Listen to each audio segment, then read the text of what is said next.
Hi friends, ഞാൻ രാജേന്ദ്രൻ. ഇപ്പം നമ്മളെ ഒട്ടും സമയമില്ലാത്തൊരു സമയത്ത് നമുക്കൊരു അതിഥി വന്നെന്നിരിക്കട്ടെ. അപ്പോൾ അതിഥിയോട് നമുക്ക് ഒരിക്കലും പറയാൻ പറ്റത്തില്ല, നിങ്ങൾ പോയിട്ട് വേറൊരു സമയത്ത് പോവാ, ഞാൻ ഇച്ചിരി ബിസിയാണെന്നൊന്നും പറയാൻ പറ്റത്തില്ല. അപ്പോൾ അങ്ങനെ ഒരു സന്ദർഭത്തിൽ അദ്ദേഹത്തിന് ഒരു ചായയും കൊടുക്കണം, എന്തെങ്കിലും കടിക്കാനും കൊടുക്കണം. കുറച്ച് സമയം വർത്താനം പറഞ്ഞ് അദ്ദേഹത്തിനെ പറഞ്ഞു വിട്ടിട്ട് നല്ല രീതിയിൽ അതിഥി സൽക്കാരം കഴിഞ്ഞിട്ട് നമുക്ക് നമ്മുടെ ജോലിയിലോട്ട് പോകണം. അപ്പോൾ ഇവിടെ ഏറ്റവും പ്രധാനം ടൈമാണ്. ടൈം കുറച്ചേ ഉള്ളൂ, അതിഥിയെ പിണക്കാനും പാടില്ല. അപ്പോൾ അങ്ങനെയുള്ള ഒരു സമയത്ത് ചെയ്യാവുന്ന ഒരു കാര്യം ഞാൻ കാണിച്ചു തരാം. ആദ്യമായിട്ട് ഒരു സാമാന്യം വലിയ ഒരു ഉരുളൻകിഴങ്ങ് തൊലി കളഞ്ഞെടുക്കുക. എന്നിട്ട് ഫ്രഞ്ച് ഫ്രൈസ്, ഫിംഗർ ചിപ്സ് പോലെ അരിഞ്ഞെടുക്കുക. ആ ഉരുളൻകിഴങ്ങ് നമ്മൾ ഇതുപോലെ അരിഞ്ഞെടുക്കുക. നമ്മുടെ ഫ്രഞ്ച് ഫ്രൈസിനെ അരിയണ പോലെ അരിഞ്ഞെടുക്കുക.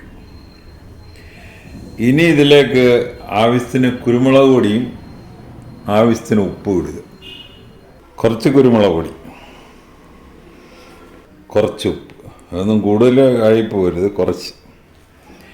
ഇനി അത് നല്ലപോലെ മിക്സ് ചെയ്യുക. നല്ലപോലെ മിക്സ് ചെയ്ത് കഴിഞ്ഞു. അടുത്തത് ഒരു എയർ ഫ്രയർ എടുക്കുക.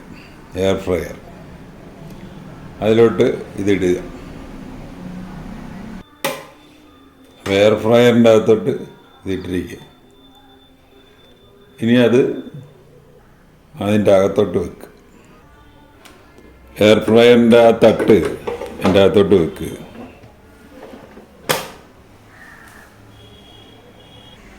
ഇനി നമ്മൾ രണ്ട് കാര്യം ചെയ്യുക: ചൂട് അഡ്ജസ്റ്റ് ചെയ്യണം, അതുപോലെ ടൈം അഡ്ജസ്റ്റ് ചെയ്യണം. സ്വിച്ച് ഇടുക.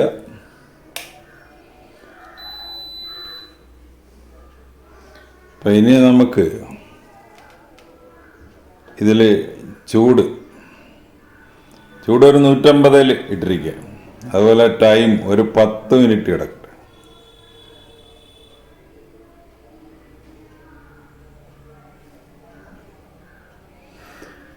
അല്ലെങ്കിൽ ഒരു 11 മിനിറ്റ്. ഇനി നമ്മൾ അദ്ദേഹത്തിന് ചായ കൊടുക്കണമല്ലോ. അപ്പോൾ അതിൻ്റെ ഇതിലോട്ട് പോവുക, ചായ ഉണ്ടാക്കാനുള്ള സെറ്റപ്പ്. അപ്പോൾ ഇതിൻ്റെ ഭാഗത്തോട്ട് ഇനി 11 മിനിറ്റ് കഴിഞ്ഞ് നമ്മൾ വന്നാൽ മതി. അന്നേരം തന്നെ ഓഫ് ചെയ്ത് അവിടെ ഇരുന്നോളൂ. അപ്പോൾ 2 കപ്പ് ചായയാണ് നമ്മൾ ഉണ്ടാക്കാൻ പോകണം. അപ്പോൾ അതിൻ്റെ പാലെടുക്കുക. 2 കപ്പ് പാല്. 2 കപ്പ് പാല് അടുപ്പത്ത് വെച്ചിരിക്കുകയാണ്. അതിലൊക്കെ ഇതിപ്പോൾ ഞാൻ പാലായിട്ട് തന്നെ എടുത്തിരിക്കുകയാണ്. ഇച്ചിരി വെള്ളം ചേർക്കണമെന്നുള്ളവർക്ക് വെള്ളം ചേർക്കാം, പാലായിട്ട് തന്നെ എടുത്താലും കുഴപ്പമൊന്നുമില്ല. പിന്നെ 2 ടീസ്പൂൺ പഞ്ചസാര. പിന്നെ തേയില ഇത് ഇലത്തേയിലയാണ്, അപ്പോൾ ഇച്ചിരി കൂടുതൽ ഇടേണ്ടി വരും.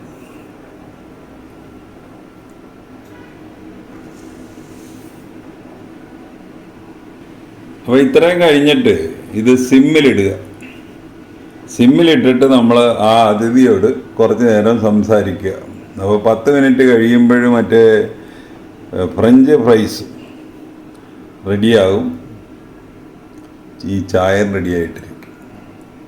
അപ്പോൾ നമ്മൾ അദ്ദേഹത്തിനോട് വർത്തമാനവും പറഞ്ഞ് ഇത് കഴിഞ്ഞ് ചായയും ഫ്രൈസും കൊടുത്തു കഴിഞ്ഞിട്ട് അദ്ദേഹത്തിനോട് പറയുക, ഞാൻ ഇച്ചിരി ബിസിയാണ് എന്ന് പറയുക. അപ്പോൾ അദ്ദേഹത്തിനും കാര്യം മനസ്സിലാകും, നമ്മുടെ ജോലിയെപ്പറ്റി പുള്ളിക്കറിയാം.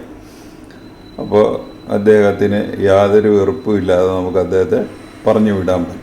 ഇതാണ് ഇലത്തേയില. അത് ഇച്ചിരി കൂടുതൽ ഇടേണ്ടി വരും, മറ്റേ പൊടിത്തൈലിനേക്കാൾ ഇച്ചിരിയുടെ കൂടുതൽ ഇടേണ്ടി വരും. അപ്പോൾ 11 മിനിറ്റ് കഴിഞ്ഞപ്പോൾ അവൻ തന്നെത്താൻ ഓഫായി.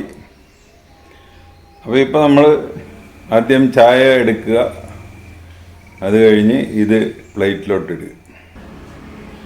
നമ്മുടെ ഫ്രഞ്ച് ഫ്രൈസ് റെഡി ആയിട്ടുണ്ട്.